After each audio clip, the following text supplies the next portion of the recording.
So sorry about the audio and the lighting. It's really late at night, and I'm using my booth camera right now, which doesn't have good audio. But you'll notice the whole thing is red. So what I did is I grabbed some of this. This is a touch-up base coat in a can. This stuff is pretty expensive. They're like, these came with the car, but I got 2 of them. But they're like 20 bucks for a can. But this thing is 4 years old, still sprays fine, and I haven't even made it into the second can. I've used it several times, so it's really good stuff. But basically I just used that to get a really good solid red base because I had so much splotchiness. I didn't want to prime and add a whole nother layer of paint, primer and then paint on top of that. So I used this red. I hit all the spots that were kind of splotchy, so it kind of give it an even coat for me to lay over. My lighting in here is not very good. It's pretty dark, which is bad for a paint booth. So colors like red tend to be a little bit transparent.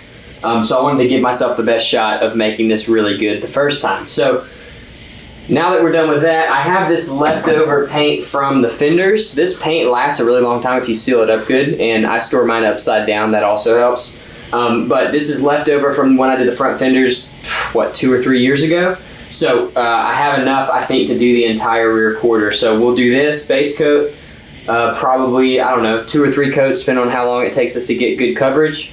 And shouldn't take much. And then we'll drop probably 2 coats of clear, lay them down pretty thick, and let it cure overnight. Let's do it.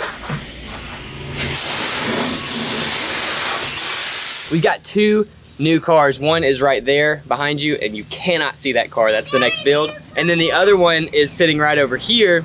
I will show that to you guys in just a few days. It's not a build yet. It will be eventually. For now, it's just something the channel's needed for a long time. All right, the car is painted and it looks really good. One thing you're gonna notice right off the bat, that's one of the new cars. One thing you're gonna notice right off the bat is, yeah, I heard you. Your elbow? Okay. All right, one of the things you're gonna notice right off the bat is that it's much brighter. The color looks a lot better where I just sprayed, obviously, because it's fresh paint. So we are gonna have to go over the rest of the car with probably some polish just to bring that color back. The Fenders did this too, and they looked like the wrong color when I first painted them, and then once the car was clean, they looked fine. So it's just a matter of it being new paint. All right, let's check it out.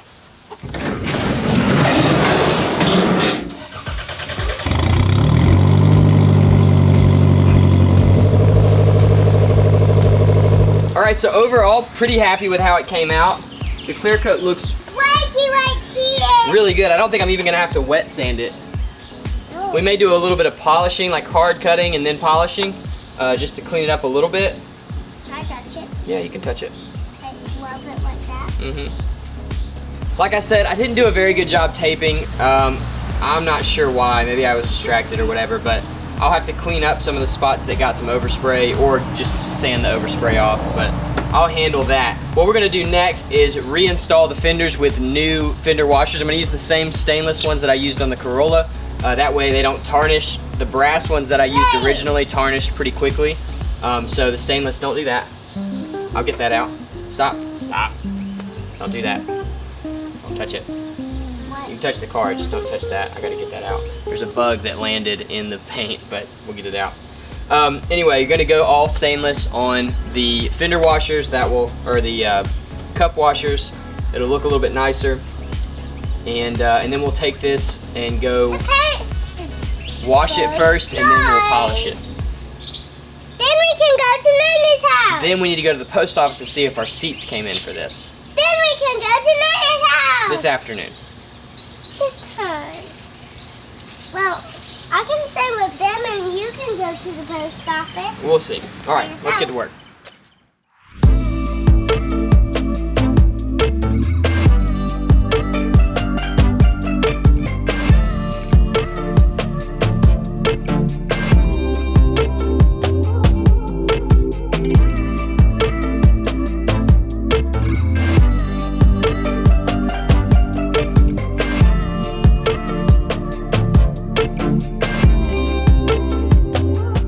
All right, this is it. This thing is looking incredible. I'm so happy with how the rear quarters came out. The paint is a really close match, so that's good.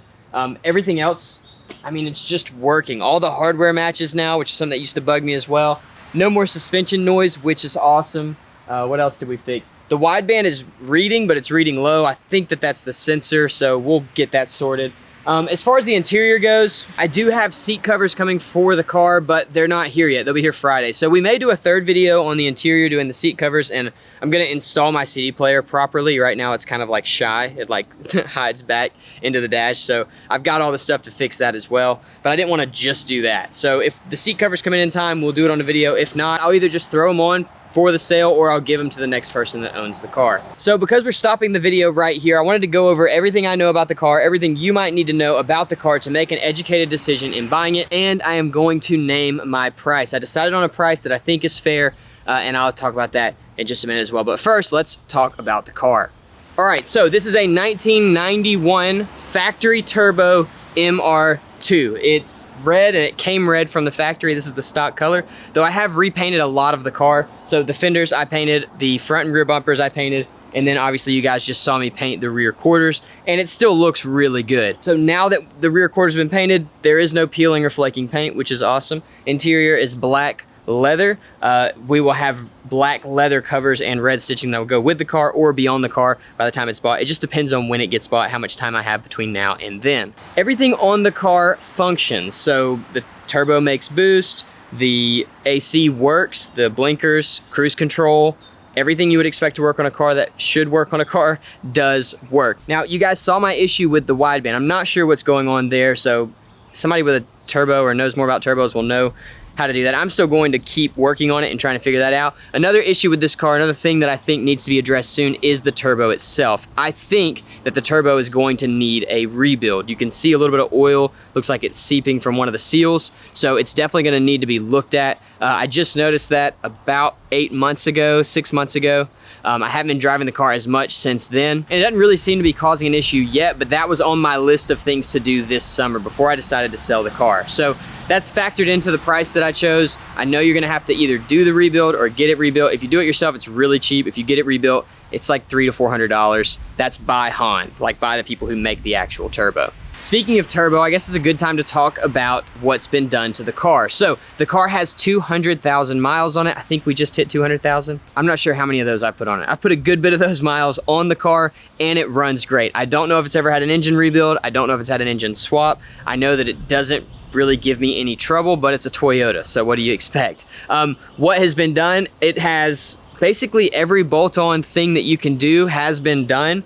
So it does have the bigger Hahn Racecraft TD05, I believe, maybe TD06. I'm not really sure the difference. Turbo, K&N air filter. It's got intercooler that I believe is bigger than the stock one, based on what I've seen. I'm trying to work my way through the intake system. It's got an HKS super sequential blow-off valve. It's got super injectors, which are a little bit bigger injectors. I think that's what this tune calls for. It's an ATS kit. So if you want to search the kit that it's got, go to ATS, I think it's ATS Racing. If you search on Google ATS MR2, you can go there and find the TD06 kit, TD05, TD06 kit. That's the one that this car's got. So it also has a ROM tune from ATS to get everything to work together, and it does work together. Now, from there, you also have a tile external wastegate, 38 millimeter, I think. Fuel pressure regulator. I don't know what brand that is. Shortly after I got the car, the transmission shifted a little rough. It actually shifted rough when I bought it. I put in some Redline lightweight shockproof gear oil, which is something that's recommended for this car, and it's worked flawlessly ever since. That was in 2015. So it's been a while, and it still works just fine. Every gear works, shifting up, shifting down, all kinds of cool stuff. It just works, which is awesome. I'm a huge fan of that gear oil. If you have an MR2, that's the gear oil you need. It'll even work with the factory LSD from what I've read. From there, the rear axles kind of just fell apart. while I was driving my first year of ownership, which evidently is fairly common. A place called Chico Raceworks makes some cages and new bearings for those, and those are in this car. So as soon as they fell apart, that's when I made my CV axle puller tool. That's why I had to make it originally, was for this car, and rebuilt those with the Chico Raceworks ones, and they are guaranteed up to 400 horsepower, which is as much as this car would ever really need to make, as far as how it's set up now anyway. From there, you have a custom exhaust, comes out of the turbo, straight through and out through the diffuser. So we're on to the outside of the car. We have a Ferrari F430 diffuser that I put on. If you want to see how it's mounted, you can check the channel. Probably 2 years ago, I did a whole video series on putting Ferrari parts on a Toyota.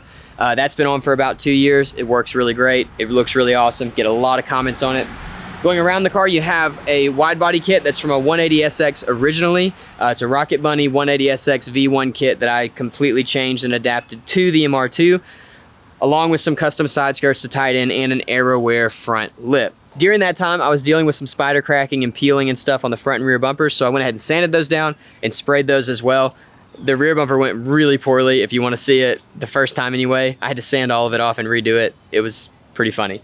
The rear spoiler, I think, is from a 93 MR2.